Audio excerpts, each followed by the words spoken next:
Hello, let us continue with our elasticity of demand. Now we will discuss factors influencing elasticity of demand. यानी demand को जो factors जो influence करते हैं that is known as factors influencing elasticity of demand. Whether the demand for a commodity is elastic or inelastic will depend on a variety of factors. These are कैसे वो elastic रहेगी inelastic रहेगी, ये हमने पिछले इसमें देखा हुआ है कि क्या होता है इलास्टिक, क्या होता है इनइलास्टिक. तो ये किसके ऊपर डिपेंड करता है, ये हम लोग वो जो फैक्टर्स है वो हम लोग अभी देखेंगे. First one is nature of commodity. Nature of commodity यानी क्या है कि वो लग्जरियस आइटम है या एसेंशियल गुड्स है, उसका भी काफ़ी इम्पैक्ट होता है डिमांड के ऊपर. यानी प्राइस अगर कितनी भी चेंज हो गई लेकिन एसेंशियल आइटम्स है तो you have to purchase it. इसलिए ऐसे जो गुड्स है वो उसकी ये कैसे रहने वाली, डिमांड कैसे रहने वाली, इनइलास्टिक रहने वाली है. तो nature of commodity it can be classified into luxury, comfort और necessary goods. In general luxury and comfort goods are price elastic while necessary goods are price inelastic. क्यों लग्जरियस गुड्स वगैरह को प्राइस इलास्टिक कहा गया है? क्योंकि ये जो गुड्स है वो इतने एसेंशियल नहीं है. जब हम लोग देखते हैं कि हाँ प्राइसेस उसके बहुत ज़्यादा कम हो गई है तो we tend to purchase those goods. लेकिन बहुत ज़्यादा हाई रेट पे अभी वो चल रहे हैं तो हम लोग उसे परचेस करना नहीं चाहते हैं, इसलिए वो क्या रहते हैं, प्राइस इलास्टिक रहते हैं. Then availability of substitute. क्या होता है अवेलेबिलिटी ऑफ सब्सटीट्यूट? सब्सटीट्यूट यानी क्या है कि उसके बदले वो भी प्रोडक्ट परचेस किया तो भी चल जाता है, that is substitute. Whether there exist close substitute to relevant price range, its demand will tend to be elastic. देखिए अगर ये जो अब सब्सटीट्यूट है, क्लोज सब्सटीट्यूट चाहिए, अगर वो मार्केट में अवेलेबल है तो फिर वो कैसे रहता है, उसकी डिमांड जो रहेगी वो इलास्टिक रहेगी. यानी एक ने प्राइस अगर कम कर दी तो जो हमारी डिमांड है वो उसकी तरफ शिफ्ट हो जाएगी. अगर एक ने प्राइस बढ़ा दी तो उससे भी हम लोग दूसरी जिनकी प्राइस कम है उसके तरफ शिफ्ट हो जाएंगे. तो ये कैसा रहता है, क्लोज सब्सटीट्यूट रहेंगे तो its demand will tend to be elastic. But in respect of commodities having no substitute their demand will somewhat inelastic. आपको तो वो परचेस करनी है क्योंकि उसके लिए कोई क्लोज सब्सटीट्यूट है नहीं और वो आपको प्रोडक्ट परचेस करना ही है.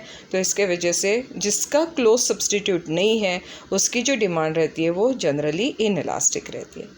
Then number of uses. Number of uses क्या होते हैं कि सिंगल प्रोडक्ट को अगर हम लोग मल्टीपल यूजेस के लिए यूज़ कर सकते हैं, सिंगल कमोडिटी को मल्टीपल यूजेस के लिए हम लोग अगर यूज़ कर सकते हैं, पर्पसेस के लिए यूज़ कर सकते हैं तो उसे कहा जाता है नंबर ऑफ़ यूजेस. ठीक है, तो single use goods will generally less elastic demand as compare to multi use goods.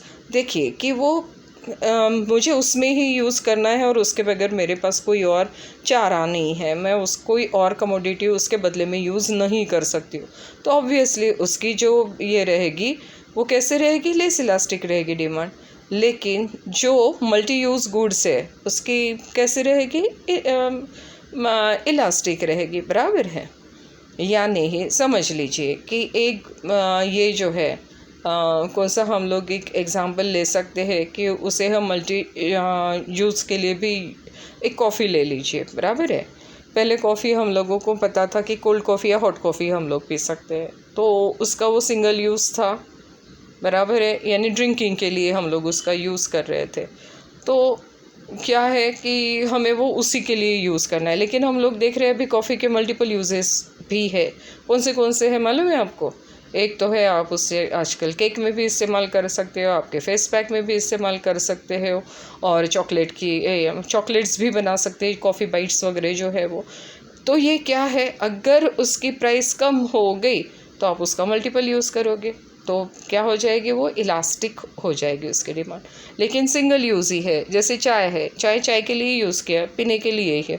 वो चाय की पत्ती है वो आप कोल्ड चाय में यूज़ नहीं कर सकते, उसके लिए अलग चाय आती है. बराबर है ना. तो वो आप फेस पैक में यूज़ कर सकते हो, तो उसका मल्टीपर्पज़ यूज़ नहीं है, उसका सिंगल यूज़ है. इसलिए उसकी डिमांड जो है वो कैसी, लेस इलास्टिक है यानी इन इलास्टिक है. क्यों? क्योंकि उसके नंबर ऑफ़ यूजेस कैसे है, सिंगल है. Then consumers income. हाँ बिल्कुल, इनकम का तो इफ़ेक्ट होता ही है. The demand pattern for millionaire is rarely affected even by significant price changes. जैसे जो मिलेनियर है, प्राइस कितनी भी बढ़े कितनी भी कम हो उसे कोई फ़र्क नहीं पड़ता है, क्योंकि उसके लिए बहुत ही सिग्निफिकेंट अमाउंट रहती है। वो मिलेनियर है, हमारे जैसे थोड़ी है कि थोड़ी सी भी प्राइस कम ज़्यादा हो गई तो हम लोग नहीं नहीं बाबा प्राइस बढ़ गई है अभी हम लोग नहीं लेते हैं, बाद में देखेंगे, बराबर है। या जो क्वांटिटी हम लोग अभी परचेस कर रहे हैं उसको थोड़ा कम करते हैं, जब उसकी कीमत जो है कम हो जाएगी तब हम लोग देखेंगे कि नेक्स्ट इसमें हम लोग उसको किस तरह से यूज़ कर सकते, परचेस कर सकते हैं, ठीक है। फिर height of price and range of price change. क्या होती है height of price and range of price change? There are certain goods like costly luxury items, जैसे कि देखिए बल्कि गुड्स हो गए such as refrigerators, TV sets etcetera which are highly priced in general. ये उनकी प्राइस ही कैसे रहती है? हाई प्राइस रहती है। In their case, a small change in price will have an insignificant effect on their demand. देखिए एक 60,000 का टीवी है, उन्होंने कहा कि नहीं अभी 59,000 पे हम लोग उसे सेल कर रहे हैं, या 58,000 पे भी उन्होंने कहा 2,000 रुपीज़ डिस्काउंट हम लोग दे रहे हैं। अरे 2,000 रुपीज़ ये इतने कॉस्टली गुड्स के लिए एक कैसी अमाउंट हो गई, वो बहुत ही स्मॉल चेंज हो गया, इसलिए हम लोग इसे क्या कहते हैं? Insignificant on their demand. तो 58,000 दो या 60,000 दो एक जैसे ही हम लोगों को लगता है, इसलिए हम लोग उसके लिए डिमांड नहीं करते हैं, क्योंकि वो हमारे लिए वो थोड़ी सी भी प्राइस चेंज हो गई तो भी हमारी डिमांड जो रहेगी उसके ऊपर ज़्यादा फ़र्क पड़ने वाला नहीं है। Their demand therefore be inelastic नहीं होती है। प्रोपोर्शन ऑफ एक्सपेंडिचर क्या है? Items that constitute a smaller amount of expenditure in a consumer's family budget tend to have a relatively inelastic demand. Match box का एक example दिया है। मेरा जो फैमिली का बजट है, एक महीने में समझ लीजिए मुझे वो 10 मैच बॉक्सेस लगते हैं, ठीक है। एक बड़ा पैकेट आता है जिसमें 10 मैच बॉक्सेस होते हैं, उसकी कीमत समझ लीजिए 20 रुपये हो गए। तो कैसा है? वो बहुत ही स्मॉलर अमाउंट है जो मैं उसके ऊपर खर्चा कर रही हूँ। वो 20 रुपये से 25 रुपये भी हो जाता है तो भी मैं क्या करने वाली हूँ, मुझे इतना ज़्यादा फ़र्क नहीं पड़ता है, वो मैच बॉक्स में परचेस करने ही वाली हूँ। यानी प्रोपोर्शन ऑफ एक्सपेंडिचर अगर मेरा वो पर्टिकुलर प्रोडक्ट के लिए, पर्टिकुलर कमोडिटी के लिए बहुत ही लेस है तो उसके प्राइस वेरिएशन से मुझे कोई ज़्यादा फ़र्क नहीं पड़ता है, और इसीलिए उसकी जो डिमांड है उसे हम लोग इनइलास्टिक कहते हैं। Durability of the commodity. देखिए ड्यूरेबल गुड्स होते हैं, the demand generally tends to be inelastic in the short run. कितना भी ये हो गया तो भी हमारी जो ड्यूरेबल गुड्स के लिए जो हमारी डिमांड रहती है वो इनइलास्टिक रहती है। हमने पहले इसमें भी देखा था जो कंफर्ट्स है, बराबर है, उसकी प्राइस कितनी भी चेंज हो गई तो भी हमारी उसके लिए डिमांड इनसिग्निफिकेंट, यानी उसके ऊपर जो अफेक्ट होता है वो इनसिग्निफिकेंट होता है। In the case of perishable commodities, on the other hand, demand is relatively elastic. Example milk और vegetables है, इसके लिए हमारी डिमांड कैसे रहती है? relatively elastic रहती है। Then habit. There are certain articles which have a demand on account of habit, and in these cases, elasticity is less than unity. Example cigarettes. To smoker have inelastic demand. देखिए फिर से क्या हो रहा है? Habit है, उसे cigarette उतनी चाहिए ही चाहिए है, कीमत कितनी भी बढ़े, बराबर है, लेकिन उसकी डिमांड क्या रहने वाली? उतनी रहने वाली है। इसलिए प्राइस के प्रोपोर्शन में जो डिमांड आ रही है वो कैसी है? सेम रहने वाली है, कम रहने वाली, इसलिए उसे क्या कहा गया है? Less than unity. Cigarettes to a smoker have inelastic demand. Complementary goods, goods which are jointly demanded have less elasticity. Example है इंक है, लगेगी, पेन है तो इंक लगेगी, कार है, टू व्हीलर है तो पेट्रोल लगेगा। ये कैसे रहते हैं? Have inelastic demand for this reason, ठीक है।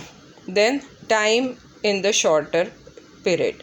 क्या होता है शॉर्ट पीरियड में, यानी टाइम शॉर्ट पीरियड में डिमांड क्या रहेगी? In general will be less elastic. ज़्यादा हम लोग उसके लिए, क्योंकि मुझे वो समझने में कि मार्केट में प्राइस इतनी बदल गई है, फिर उसको मेरा रिस्पॉन्स देने के लिए ये जो टाइम है वो बहुत शॉर्ट है, इसलिए उसकी जो डिमांड यानी जो रहती है वो लेस इलास्टिक रहती है। File in the long period it becomes more elastic. फिर मुझे पता चल जाता है कि नहीं नहीं ऐसे मार्केट में ये है, इसकी प्राइस इतनी बढ़ गई है, तो मुझे अभी उसको नहीं इतना डिमांड मुझे देनी है, बराबर है। मैं फिर उस प्रोडक्ट के बारे में सोचती हूँ और अकॉर्डिंगली मेरी जो डिमांड है वो प्रोडक्ट के लिए ये करती हूँ, अरेंज करती हूँ। Demand for certain commodities may be postponed for some time, but in long run it has to be satisfied. कई बार क्या होता है, हम लोग जो है आज नहीं लिया तो भी चल जाता है, आगे ले लेंगे, बराबर है। इसलिए वो क्या हो गई है, लेस इलास्टिक हो गई है। लेकिन लॉन्ग रन में क्या होने वाली है, वो हमें लेनी ही है, फिर प्राइस बढ़ी हुई हो या कम हुई हो, लेकिन हमारी ज़रूरत है, इसलिए हमें वो लेना ही है। Recurrence of demand. The product having recurring demand would be more price elastic as compared to those which are purchased only once. देखिए जैसे मुझे रेगुलरली कुछ प्रोडक्ट जो है वो लगता है वो मोर प्राइस इलास्टिक रहता है as compare to which are purchased only once. एक ही बार मुझे परचेस करना है तो फिर मैं ज़्यादा प्राइस के बारे में नहीं देखती हूँ, लेकिन जो मुझे बार बार परचेस करना है वो प्राइस इलास्टिक होता है। थोड़ी भी प्राइस बढ़ गई तो उसका अफेक्ट जो है वो डिमांड के ऊपर होता है, थोड़ी भी प्राइस कम हो गई तो भी अकॉर्डिंगली मेरी डिमांड जो है वो अब इम्पैक्ट होता है डिमांड के ऊपर। Then possibility of postponement. When the demand for a product is postponable it will tend to be price elastic. क्या होता है, पोस्टपोन हो सकती है मेरी जो डिमांड है उसके लिए, फिर वो क्या होगी, प्राइस इलास्टिक। कैसे प्राइस इलास्टिक, कम प्राइस जब हो जाएगी तब मैं उसको परचेस करूँगी, हायर प्राइस है तो मैं उसको अभी परचेस नहीं करूँगी क्योंकि मेरी जो डिमांड है वो मैंने पोस्टपोन की है। In case of consumption of goods which are urgently and immediately required their demand will be inelastic. लेकिन जो मैं पोस्टपोन नहीं कर पाती हो, जो मुझे अभी लेना ही है, इमीजिएटली रिक्वायर्ड ही है, फिर मुझे क्या करनी होगी, their demand will be inelastic. Okay, तो these are all the factors which impact the demand. Okay, thank you.